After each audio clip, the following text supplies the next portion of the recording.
As an offensive lineman, your work typically goes unnoticed to the general public, while others around you on offense get all the accolades.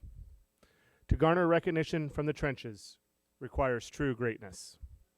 That's exactly what can be said about our next inductee and the role he played in taking the Bullets football team to the top of the Centennial Conference and the national semifinals. Let's hear more about why Bob Lewis deserves this spot in the Hall of Athletic Honor. Bob Lewis came to Gettysburg in 1982 and became a key player for the Gettysburg football program his sophomore year. Lewis was a 3-year starter at offensive center and helped Gettysburg win the first 3 Centennial Conference championships and make an NCAA Division III semifinals run. First of all, Bob Lewis was an outstanding football player. He was an outstanding lineman, probably one of the top 2 or 3 I've ever coached in my 4 years or more of coaching. He was our center. I believe he started for 3 years. Obviously, a lot of accolades. But the big thing about him was 2 things. Number one, our center makes the calls. Well, he was such a sharp guy mentally that he'd make those calls right away, make sure guys knew what they were doing, that kind of thing. And secondly, he was tenacious. I would tell him, you don't stop until the whistle blows. And that's a normal thing that you tell everybody. But you'll see on film that there aren't many teams that have offensive linemen that go until the whistle blows. Bobby Lewis, more than 2 or 3 times, many times, he would run his guy off the field. Lewis delivered every snap from center for 3 seasons starting his sophomore year. The Bullets offense, anchored by Lewis, averaged over 300 yards per game in 1983 and 1984. The team won the first ever Centennial Conference championship in 1983 and repeated their success the next 2 seasons. In 1985, the team posted the only unbeaten record in school history at 11 wins, 0 losses, and 1 tie, and made it to the NCAA Division III semifinals. This was the best national finish in Centennial Conference history, a feat that was only tied by Johns Hopkins in 2018 and Muhlenberg in 2019. Lewis led an offensive line that finished 8th in the nation in rushing offense and posted a season-high 423 rushing yards against Hampton-Sydney in 1985. Lewis was named to the All-Centennial Conference first team at center his junior and senior year, and added an All-ECAC South Region first team distinction his senior year. He worked every day. He didn't say much. He led by example. He was just tenacious from a blocking standpoint. Everybody respected him. Everybody knew that. And we had a full line of guys that would do that. You know, and of course, him being in the middle was kind of the catalyst for the whole thing. I was blessed coaching those guys because I put them through. There wasn't anything that I did that I asked them to do or that I demanded that they do. They didn't do it. And it was led by him. And as I said, he was the catalyst because he controlled what call was being made. Now, there are some other calls that were made by the guards and the tackles sometimes. But the center was a guy that began with him, identifying the front, the defensive front, and going from there. And his work ethic on the field. Bob Lewis graduated with a degree in business administration in 1986. He is the coach and director of the Kennelin Youth Football Program in his hometown of Kennelin, New Jersey. The program teaches the fundamentals of football as well as the importance of civic duty. Lewis is a respected businessman and is married to his wife Terry, also a Gettysburg alum. They have 4 children, including a son, Brett, who is on the Gettysburg football team. Our offensive line at that time, he said, was amazing. And what they did and what kind of discipline they had. And that kind of thing. And again, it's kids like Bobby Lewis who made that happen. But I was so proud of him as a player. I'm so proud of him and what kind of man he has become, what kind of father he's become. He's got a son that's on the team here in Gettysburg now. He's a leader in his community.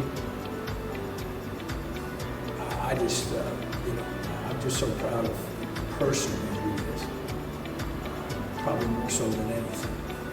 I believe Bob is deserving of this honor, to be in the Hall of Athletic Honor at Gettysburg, because number one, of the man he has become. Number two, because of his leadership, his toughness, and he was a three-time all-conference player as an offensive lineman.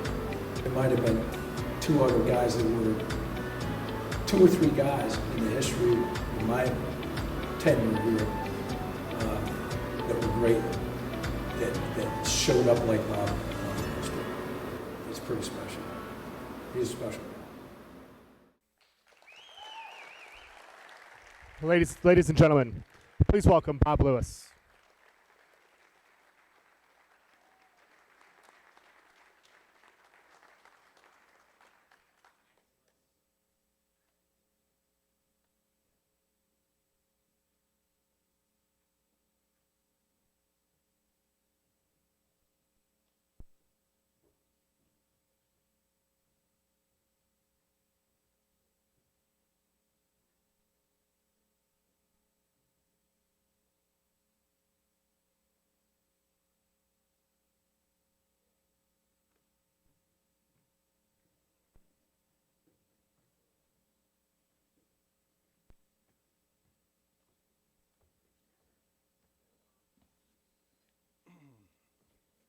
Wow. Had to laugh at some of those pictures of myself. I don't think I really look like that, but I guess I did. I just want to say hello and good evening. You just don't understand the immense power of this award until you're standing up here with all the tremendous athletes from the many different sports, spanning so many years and decades. It's truly an honor to stand before you this evening as an inductee. I want to first congratulate the other amazing and deserving inductees that are being honored tonight from the class of 2020. This award has been 2 years in the making. COVID canceled twice. The class of 2020 finally inducted in 2022. Somewhere along the line, a decision was made to hold off picking any more inductees until the class of 2020 had their evening of recognition. There was talk of holding this event virtually, grouping it with another class, or simply not holding it at all. For this, I would like to thank the Orange and Blue, Corey Jewett, Nick Poehler, and our athletic director, Mike Mattia, for the decisions they made in truly preserving the significance and integrity of this award. When I got the phone call from the Orange and Blue, they said, "Bob, just want to congratulate you as an inductee, class of 2020. And I have to tell you, pretty significant. We haven't had a pure offensive lineman inducted in many, many years. And I said, really? Why is that? The answer back was a quick, no stats. And I'm sure no one plays football. I'm sure not anyone plays football for stats. Football is just an amazing team sport. It teaches you so many great life skills. It teaches you teamwork, discipline, time management, fellowship, sportsmanship, camaraderie, friendship, work ethic, mental toughness. It teaches you preparation, tradition, hard work, toughness, dedication, commitment, and civic duty. It teaches you about adversity and how to win and lose with great grace and great character. I would say, however, that football is really about relationships. I've had a 50-year amazing relationship with football. First playing at the youth level, then playing in high school, and playing here at Gettysburg, running the youth football program in my town for 15 years, to now organizing and creating the Football Alumni Association here at Gettysburg, and the fantastic things we are doing here to help mentor the current players, helping them create resumes, teaching them how to prepare for an interview, helping them find and get internships, and finally jobs. To actually playing this morning in our second annual Gettysburg Football Alumni Golf Outing to raise money for our football program. Last year, we raised $12,000 that went directly to the football program. This morning, we raised more than last year. The relationships continue to grow as I work with some great people in the leadership role of our alumni organization. Dr. Vic Kalman, 77, and Kevin Doyle from 1980. Dr. Vic's here tonight, and I want to say thank you to both these great men for all the work you're doing on behalf of our football program. It's been a pleasure to work with you, both of you, and we've become great friends. I also want to acknowledge and thank our current head football coach, Mo Banks, and our defensive coordinator, Mike Hoyt, both here tonight in celebration of football and our program. We hope as an alumni association we are doing everything we can to assist you in your efforts. So I wasn't really recruited here at Gettysburg. And back in the college days of the 1980s, they had that big Barron's book. I don't know if you remember it. It was the big Barron's book. And they had all the colleges categorized. Competitive, highly competitive, mostly competitive. And whatever all that meant, I knew Gettysburg was a great school. So I scheduled an interview with admissions, and I was sharpening up on my extracurricular activities to help me gain entrance. So I told admissions that I sang in the choir, and I played a little football. After the interview, I dropped over to the football office where I met Coach Streeter. I introduced myself. I said I was Bob Lewis from Kinnelon, New Jersey. He said, "Excuse me, where are you from?" I said, "Kinnelon." He said, "Never heard of it." Our meeting was brief. We talked a bit. Not sure he was really interested. Maybe he had enough offensive linemen. And as I walked out, a glimmer of hope, he said, "Hey, Bob, where are you from again?" And I piped up, "Kinnelon." He said, "Sorry, never heard of it."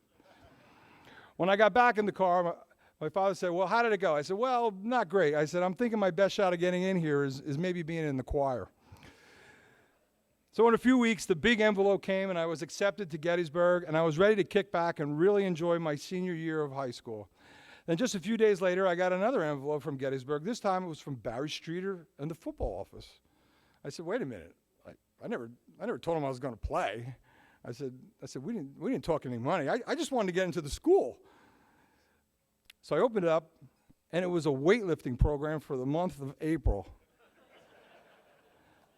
I took that envelope and put it right on top of the refrigerator.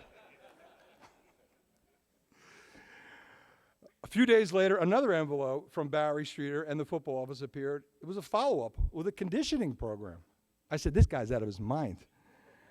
Right on top of the refrigerator. From then on, anything that came in the mail from Gettysburg with the words Gettysburg on it, I didn't even open it. I just put it right on top of the refrigerator. So the summer blew by, and I showed up at camp, and I was awestruck at the raw talent of the football players on the team. I remember at practice having a view of the entire team working, and I looked out and I said to myself, "Wow, everyone here is just as good as me, if not better." So school started, and so did the games. And it was like week 3 of the season. And I said, I better go in and talk to the coach. So it was like a Tuesday morning, and I went into my position coach's office, Kevin Higgins, who's now the assistant coach at Wake Forest. And I said, "Coach," "do you remember during camp when you said if we had a problem, we can come in and talk to you?" And he was so happy. One of his players was coming in. "Yes, Bobby. Yes, Bobby. What can I do for you?" I remember he got up. He put the chairs right across so he'd be right across from me. He said, Bobby, what can I do for you?" And I said, "Well, Coach, you see, I don't have any classes." And he said, "You mean, Bobby, what do you mean? You're not going to class?" And I said, "Well, not exactly, Coach. You see, I don't have any classes." He says, "Bobby, it's the 3rd week of the season. What have you been doing?" And I said, "Playing football, Coach."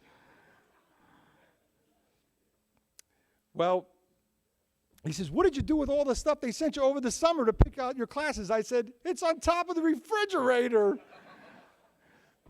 So in about 20 minutes, I had the deans picking my classes for me. That wasn't a pretty sight. And at the end of my sophomore year evaluation, Coach Higgins said, "Quite frankly, Bob, I didn't think you were long for the program or the school." Probably every athlete in here had that one day that something happened in their athletic career, the day they got noticed, or as in my case, the day I got moved up. It was my freshman year. It was just past midway in the season, and I got really sick. I mean like malaria, mono, flu sick. flu sick, sweating, muscle aches, 102 fever, just hurts to move. You know, the only type of sick you can get as a freshman in college. Well, I slept in, couldn't go to class, set my alarm for practice, and I got up and I was wringing wet. I figured there's no way I can make practice. I walked over to the training room. I was getting my ankles taped, and Lefty Beiser, who was the trainer, came over and looked at me and says, "What's wrong with you, boy?" And he says, "I'm going to take your temperature." I remember he put the thermometer in my mouth. I lay down. I fell asleep on the table, and he came back, snatched it from my mouth, and it was 102.6. And he said, "You're not practicing today. I'll let the coaches know." So I went back over to the locker. I sat on the bench, and I looked at my practice pants on the floor, and I was going to throw them back in the locker and go back to my room. But I reached down, put one leg in, and then the other, and before I knew it, I was outside trying to make it up onto the field. I was walking, and we had this rule. Once you got to the train tracks, you had to run the rest of the way to the field, and it was far. So as I got to the train tracks, I mustered up the lightest jog you could ever imagine, and it was far up to the field, and each step was sheer pain. I finally made it and was going through the motions of practice, just trying to get through. I was a freshman on the demo squad, as we called it, and we were running Hopkins plays against our first team defense. It was about halfway through, and I was just hoping to make it, and the next thing I know, the second team center was standing in the huddle, and he looked at me and says, "They want you." He was huffing and puffing really hard, and I said, "What?" He said, "No, they want you." I said, "Where?" He said, "Up there." So I ran up the hill, got into a huddle. They called some play. I had no idea what to do. And as I broke the huddle, I saw freshman nose guard Tommy Scalisi from Bergen County lined up at nose guard. Now, Tommy was tough as nails, very strong. He had the 5 o'clock shadow at 9 in the morning, and he was built like a bowling ball.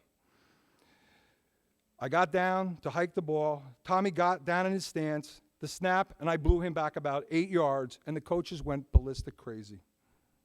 Back in the huddle, another play, same thing, 8 yards. This went on for a while, and then there was a break in the play, and I looked up, and I realized, and I said to myself, I'm in the first team huddle.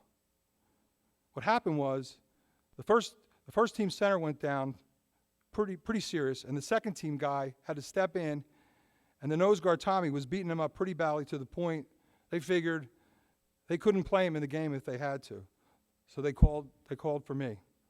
So my story is really a true life lesson on how everyone needs to continually push themselves. Because the day I was the sickest, the day I felt the sorriest for myself, the day I almost didn't go to practice was the day I got moved up. For sure, I would not be standing here tonight if I had taken the easy way out. And I tell all my kids and anyone I ever coach, and it's true, whoever said 80% of success is just showing up, it's just so true. And I'm happy to be able to share that story with you. You don't get this award on your own without the help of so many people. My teammates, this award is truly a celebration of my teammates. I had the honor and privilege to work with the greatest and most talented football players one could ever imagine. A lot of them are here tonight, and I was happy to see them and connect with them at this morning's golf tournament. Without question, my most valuable and meaningful football relationships were created here at Gettysburg with my teammates. From the day I stepped on the field as a freshman, I knew something was really special.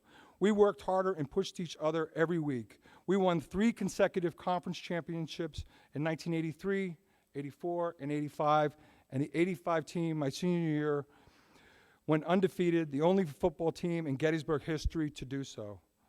That undefeated regular season was followed with a trip to the Division III playoffs, making it into the Final Four.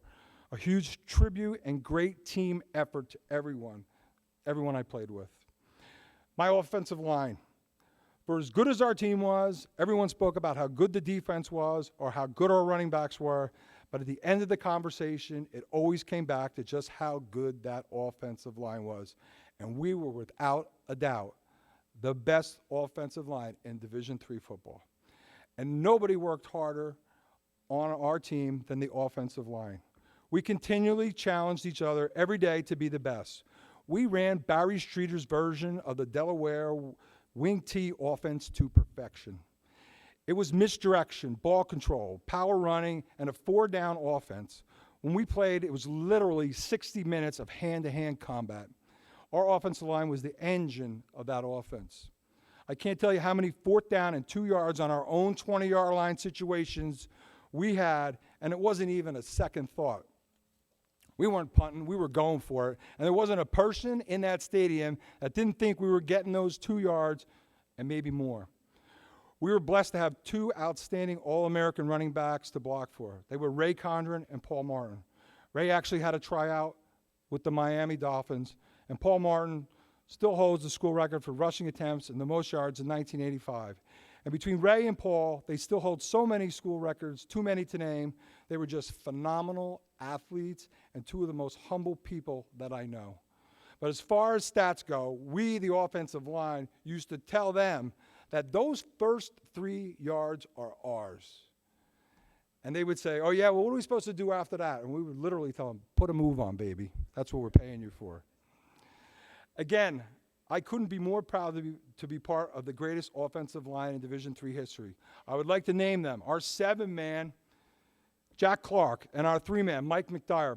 Both are here tonight. Just tremendous people and football players. Our 6-man, Dennis Curran. Yours truly, 5-man. And our 4-man, Andy Cohen. I mentioned Andy last because we just lost Andy this year on Good Friday to the early onset of Alzheimer's. Lehigh's head football coach, most winningest coach ever, my best friend, college roommate, fraternity brother, confidant, comrade, teammate, offensive lineman extraordinaire. Andy was the lifeblood of that 85 team, the spiritual leader and a huge reason for our success. I miss you, brother, and I know you're here with me tonight. My coaches, so blessed to have such great coaches and mentors, such great men still in my life. Coach Higgins, who had his start at Gettysburg and coached in the NFL and is now the assistant coach at Wake Forest, I cannot thank you enough for finding the true player in me and pushing me to limits that I didn't even know I could do. Coach Campo, who is here tonight, is just one of the most genuine, great person I've ever met. He was our defensive coordinator in 1985. Coach, I cannot tell you how many players you have impacted so positively over the years. Coach Campo, I want you to know how blessed I am to still have you in my life. Coach Streeter, what a remarkable man of faith, principle, and character. A heck of a football coach and the person that taught us how to battle and be accountable to one another.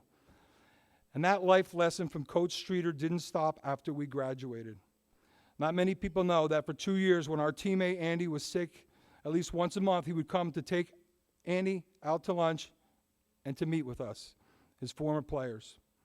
And outside the restaurant he would gather us all and he would pray for Andy.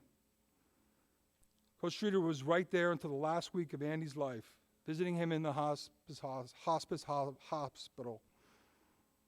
Coach Streeter was also a big help in our raising over $500,000 for Andy and his family. Coach, I cannot tell you how much Andy looked forward to your visits and just how much it meant to his family and all of our teammates to have you there. Coach Streeter, I am blessed to still have you in my life. And my family. Oh boy, without a doubt, a big part of this award goes to my family. I'm truly blessed to have 4 outstanding children. Bobby, who graduated from Gettysburg in 2019. He's here with his girlfriend tonight, Hannah, who also graduated from Gettysburg. My son, Tyler, both Bobby and Tyler played lacrosse in college. Tyler at Susquehanna. My daughter, Lainey, played Division I soccer at Quinnipiac. To my son, Brett, who's here tonight as a proud sophomore member of our Bullet football team. Brett, I cannot tell you how proud I am of your success.